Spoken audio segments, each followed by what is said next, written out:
பிரியாணியில tomato sauce ஊற்றி சாப்பிட போறோம். நான் தான் வாய் கொடுத்து மாட்டிக்கிட்டேன். 7 சாப்பிட்டுட்டேன் பிரியாணி. இந்த டொமேட்டோ சாஸ் போட்டு சாப்பிட்டா இருக்குன்னு ஆல்ரெடி சிக்கன் ஃப்ரைட் ரைஸ் முடிச்சிட்டோம். சரி டொமேட்டோ சாஸ் மீந்திருக்கே சரி பிரியாணியில சாப்பிட்டா எப்படி இருக்குன்னு சொல்ற ட்ரை பண்ணி ரிவ்யூ சொல்ல போறேன். இது யாரெல்லாம் ட்ரை பண்ணிருக்கீங்கன்னு தெரியல, ஆனா வீட்டுல யாரும் ட்ரை பண்ணாதீங்க. பிரியாணி ஸ்மெல் அருமையா இருக்கு. டொமேட்டோ சாஸ் ஊற்ற போறேன்.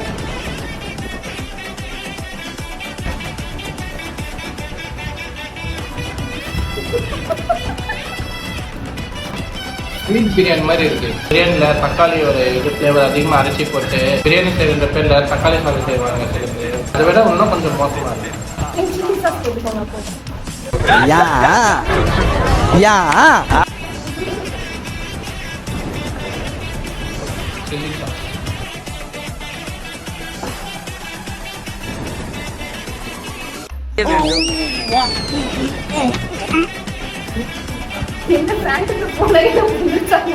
இது என்னால சித்தரிக்கவே முடியல.